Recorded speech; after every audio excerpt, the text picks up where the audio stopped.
Si usted tiene su Biblia, sáquela por favor y vaya conmigo a Romanos 8 y vamos a empezar aquí y vamos a acabar aquí y vamos a viajar un mundo teológico en medio. Este es nuestro último mensaje de introducción al milenio y simplemente para decir lo que viene enseguida, para la próxima vez, no el otro domingo, sino para el otro mensaje, vamos a hablar de otras cosas que tienen que ver con el milenio. Vamos a tomar 4 mensajes que tienen que ver con esto, porque dentro del Evangelio reformado esto no se toma muy en serio. Así que quiero que tenga una confianza suprema en el venidero reino de Cristo en la tierra, y la próxima miniserie expondrá los principales argumentos de la hermenéutica, métodos de estudio de la Biblia y la teología de la visión principal en los círculos reformados, el amilianismo. Y creo que esto es un poco detallado, pero quiero que usted tenga este fundamento necesario para ponernos en el lugar de aquellos que han llegado a un punto de vista amilenial, que no hay un reino físico literal de Cristo en la tierra. Y también tocaremos brevemente el postmilianismo, solo para dar al menos una breve comprensión de este tema. Pero esta noche quiero terminar nuestra serie introductoria que trata el tema del dualismo y tal vez dar una advertencia sobre el peligro espiritual del dualismo. Definiré el dualismo a medida que avancemos, ya que la historia detrás de él es importante para comprenderlo. Pero quiero comenzar en Romanos 8, versículo 20, muy familiar para nosotros, y vamos a volver a regresar. Porque la creación fue sometida a vanidad, no de su propia voluntad, sino por causa de aquel que la sometió, en la esperanza de que la creación misma será también liberada de la esclavitud de la corrupción a la libertad de la gloria de los hijos de Dios. Pues sabemos que la creación entera aún gime y sufre dolores de parto hasta ahora. Y no solo ella, sino que también nosotros mismos que tenemos las primicias del Espíritu, aún nosotros mismos gemimos en nuestro interior, aguardando ansiosamente la adopción como hijos, la redención de nuestro cuerpo. Ese es un texto familiar para nosotros que nos enseña que la creación no tiene la culpa de la corrupción, el deterioro al que está esclavizada, que la humanidad es responsable del pecado que a su vez ha corrompido la creación perfecta de Dios. Y Pablo representa la creación gimiendo y anhelando el fin de los tiempos, cuando Dios redimirá a los elegidos a toda su gloria, porque entonces Dios también redimirá a la creación para que retorne a toda su gloria. Y ese va a ser un proceso. Pablo nos compara con la creación, que así como la creación gime esperando la libertad de la gloria de los hijos de Dios, en el versículo 21, así nosotros gemimos dentro de nosotros mismos mientras esperamos nuestros cuerpos glorificados. Y entendemos estas verdades. Las personas de 20 años no batallan y no gimen para que el día de su restauración llegue. Eso es alguien que ya está mayor de edad. Estas verdades son claras en este texto, pero lo difícil radica en un sistema teológico que reduce la importancia y el valor de lo físico y material y proclama que lo invisible y lo espiritual son de mayor valor, creando una especie de competencia. Cerraremos nuestros pensamientos esta noche en Romanos 8, pero por ahora quiero presentar una tesis, un argumento que espero probarles con respecto al dualismo. Y aquí está mi tesis. La iglesia y la teología han sido infiltradas hasta cierto punto por la filosofía pagana del dualismo, que ha contribuido significantemente a formar visiones no bíblicas del reino milenario de Cristo. Y esta infiltración ha traído cosas que no son bíblicas y vienen de cosas que no estudian la Biblia, que incluso son paganas. Y les voy a dar primeras líneas de evidencia que tienen que ver con esta. No es un sermón, simplemente es una información que quiero compartir. Las primeras líneas tienen que ver con esto, del pensamiento pagano del dualismo. La primera línea de evidencia le vamos a llamar el comienzo del problema. El comienzo de los problemas ocurrió con el pensamiento popular de Platón. Y no para aburrirlos con la historia, pero tristemente esto ha formado mucho la teología dentro de la iglesia. Platón, considerado por muchos el mayor pensador filosófico de la historia, fue un filósofo griego que vivió entre el año 427 y el 347 AC, hace 4 siglos antes de Cristo. Creía que toda la realidad es principalmente abstracta, que la realidad más ascendente no se encuentra en los objetos físicos y en las experiencias terrenales.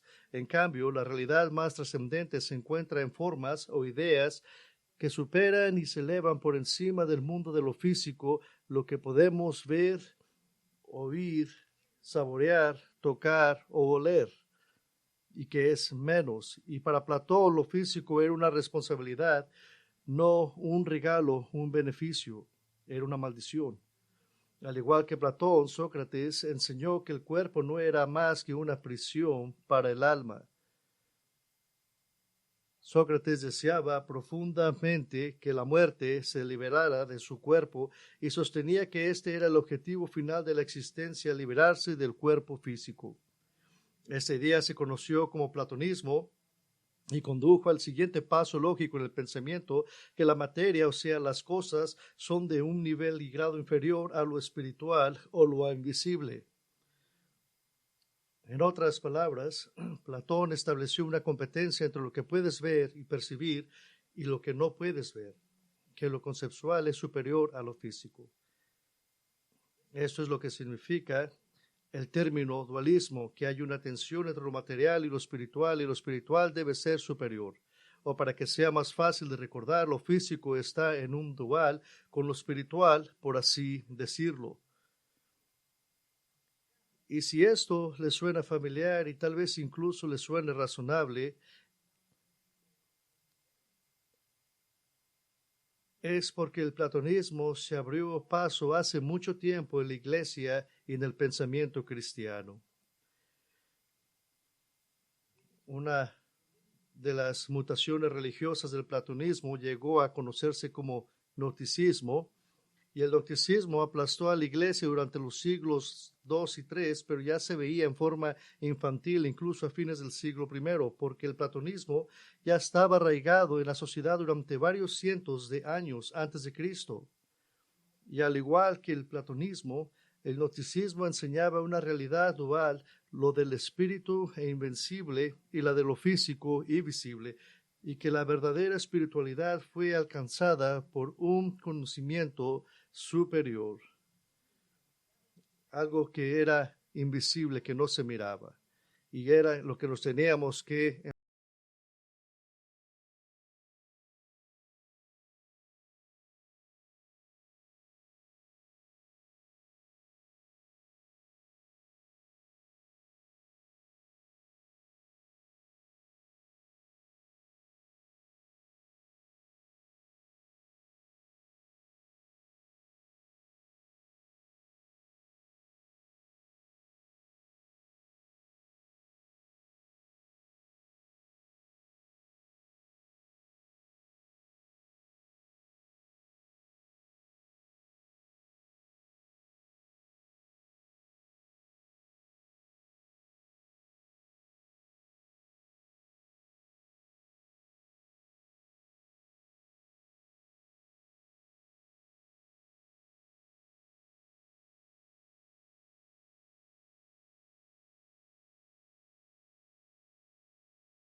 con cimientos de zafiros, almenas de rubíes, puertas de cristal, muros de piedras preciosas.